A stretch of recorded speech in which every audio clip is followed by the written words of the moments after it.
आदित्य कृति की डायरी लेकर उसके कमरे में पहुंच गया। कृति बेड पर लेटकर कुणाल के बारे में ही सोच रही थी।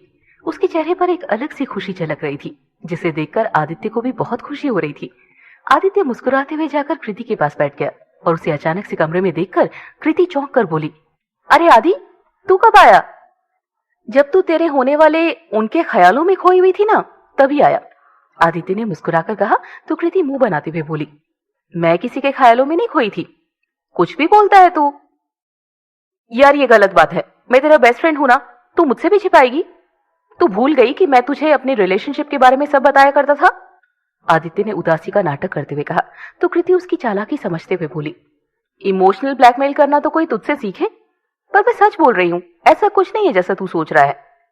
ये सीधी तरह से नहीं बताएगी, घुमा फिरा कर पूछना पड़ेगा।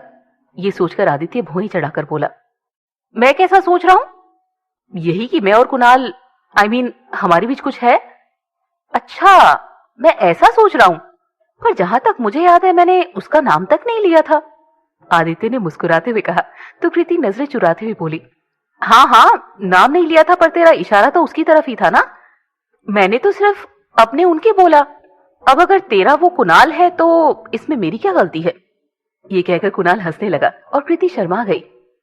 देख पागल, तेरा ना मेरे सिवा वैसे भी कोई नहीं है, और अगर तू मुझसे भी छिपाएगी तो कैसे चलेगा?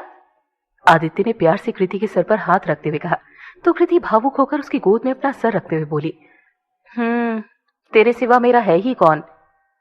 अरे नहीं नहीं, मेरा वो मतलब नहीं था। मैं तो बस इतना चाहता हूं कि तू भी मुझसे अपनी सारी बातें शेयर करे, ताकि तेरे दिल में कभी कोई बोझ ना रहे। आदित्य ने प्यार से कृति का सर सहलाते हुए कहा, क्या शेयर करूं? इस बार तो मैं खुद ही कंफ्यूज हूं। कृति ने उदास होकर कहा तो आदित्य फट से बोल पड़ा, तभी तो मैं चाहता हूं कि तू मुझसे शेयर करे, ताकि मैं तेरा कंफ्यूजन दूर कर पाऊं। आदित्य की बात सुनकर कृति को सही लगा, इसीलिए वो मुस्कुराते हुए उसे बताने लगी, एक्चुअली आदि, मुझे ना कुछ समझ नहीं आ रहा है। मैं जब भी कुणाल को देखती हूँ ना, मुझे पता नहीं क्या हो जाता है। वो जैसे ही सामने आता है तो मेरी धड़कनें तेज हो जाती हैं, और जब वो पास होता है तब तो ऐसा लगता है जैसे मेरा दिल निकलकर बाहर ही आ जाएगा। जब वो सामने नहीं होता तो उसी के बारे में सोचती हूँ, उससे ये कहूंगी, उससे वो कहूंगी, पर जब वो सामने आता है ना तो सब भूल जाती हूँ। उसके सामने जुबान तो जैसे खुलती ही नहीं मेरी।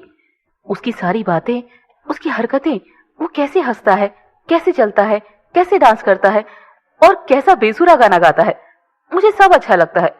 मैंने उसके जैसा लड़का आज तक नहीं देखा। इतनी कम एज में इतना एस्टेब्लिश डॉक्टर, फिर भी जरा सा भी ईगो नहीं है उसमें। सेल्फ मेड है, फिर भी कितना हम्बल है। घर, हॉस्पिटल, फ्रेंड्स, सबको कितने अच्छे से मैनेज करता है। उसकी सारी बातें मुझे हमेशा उसकी तरफ अट्रैक्ट करती है। कभी कभी तो लगता है जैसे मैं उससे प्यार करने लगी हूं। तो इसमें कंफ्यूजन क्या है? आदित्य ने मुस्कुराकर पूछा तो कृति उठकर बैठते हुए बोली, कंफ्यूजन ये है आदि कि अगर ये मेरा प्यार एक तरफा ही हुआ तो, अगर उसकी लाइफ में कोई और हुआ तो, अगर जिसे मैं प्यार समझ रही हूं वो केवल दोस्ती हुई तो, और मुझे भी तेरे जैसे प्यार में धोखा मिला तो। कृति की बात सुनकर आदित्य ने उसका चेहरा अपने हाथों में ले लिया और उसे समझाते हुए बोला, पहली बात, अगर मुझे प्यार में धोखा मिला है, इसका मतलब ये नहीं कि हर प्यार करने वाला धोखेबाज है। हर इंसान एक जैसा नहीं होता ना कृति। और कुणाल, उसने तो मुझे जीना सिखाया है। वो कभी किसी के साथ ऐसा नहीं कर सकता, क्योंकि उसे प्यार और रिश्तों की कदर करना आता है। दूसरी बात कि तेरा प्यार एक तरफा या नहीं, तो इसका जवाब तो तुझे तभी मिलेगा जब तू जाकर उसे बताएगी कि तू उसके लिए क्या महसूस करती है। मुझे तो ये प्यार एक तरफा ही लग रहा है, क्योंकि अगर वो मुझसे प्यार करता तो अब तक तो मुझे बता चुका होता। कृति ने उदास होकर कहा तो आदित्य मुस्कुराते हुए बोला, क्या पता वो भी यही सब सोच के बैठा हो। तो अब मैं क्या करूं? कृति ने परेशान होकर कहा, तू फिलहाल तो अपनी ये डायरी पकड़ और इसमें अपने दिल की बातें लिख। आदित्य ने कृति के हाथ में उसकी डायरी रखते हुए कहा और फिर मन ही मन बड़बड़ाया, बाकी तो अब जो भी करेगा कुणाल ही करेगा।